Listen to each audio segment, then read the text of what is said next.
Hi there, today on Typical Books, it is the DNF tag. It's do not finish. Talking about books that we didn't finish, that I didn't finish. And this was a tag done by Pax at Pax Panic Room. And I highly suggest checking out her original video and saying hi to Pax and dropping her a subscription because I adore her. And you can catch up on her progress. She's had a medical issue lately. I don't want to get into details on this particular video because a lot of us have. Suffice it to say, Pax is awesome. Go check her out. DNF tag. I rarely choose a book that I don't finish. So I rarely DNF a book because I don't really often choose books that I may not finish. And Pax gets into this particular video that she does on her channel, and the DNF tag largely doesn't apply to her because she doesn't DNF books. She doesn't not read the books that she begins reading. And I'm largely in the same camp, though I sometimes do. And sometimes I'm biting off more than I can chew, knowing that I may not be interested in something and I'm reading it because it's a classic, or I'm reading it because it's important. So the questions that were posed in this tag were starting out with, do you DNF? I want to say no. I read all the books that I begin reading and I finish them all, but I have put books aside. Now, does that count when you put a book aside, meaning you'll pick it up? Like, it took me almost 2 years to read Providence After Dark because I intended on only reading it here and there. It's a kind of a collection of interviews and essays regarding H.P. Lovecraft and Necronomicon, the convention devoted to strange and cosmic horror. So I knew that I wasn't going to read the whole thing and finish it.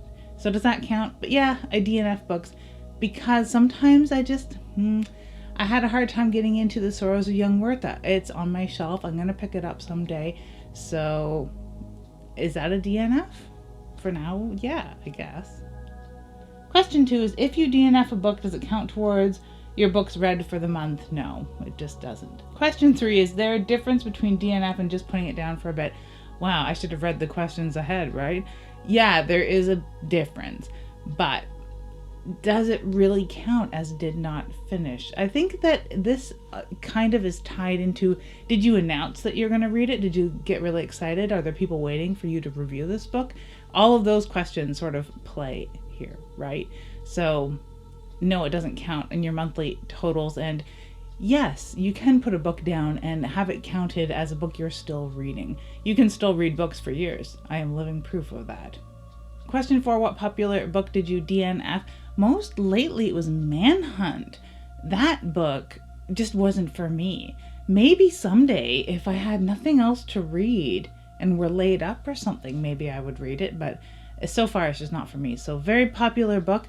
I could be popular because people also didn't finish reading it, but I had to put it aside.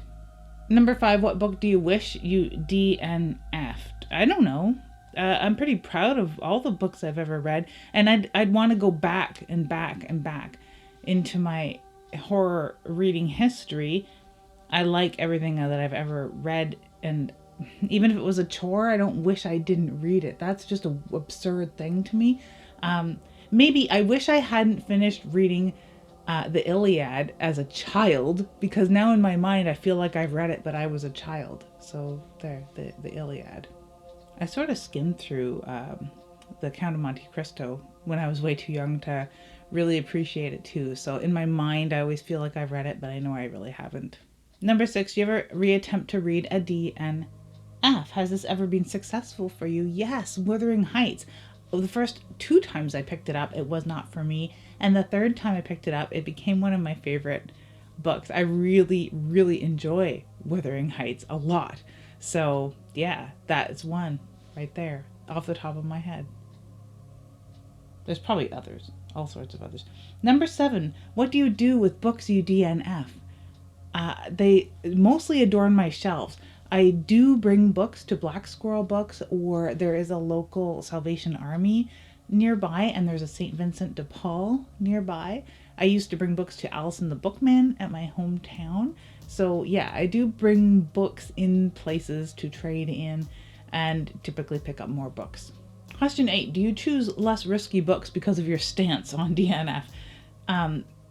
not finishing books. DNF just sounds so insider to me. TBR and DNF are two acronyms I really, really hate using, but yeah.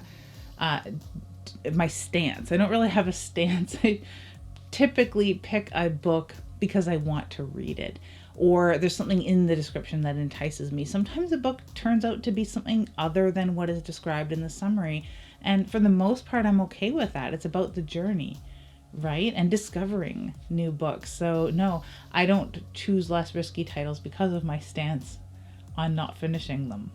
That sounds so weird.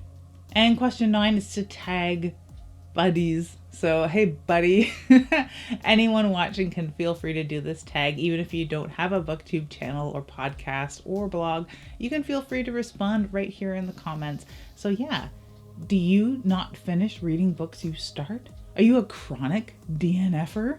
Do you have DNFitis? Or do you read every single book you buy, or choose books so that you never have to worry about not finishing reading them? Thank you so much for watching, and have an ooky, spooky day.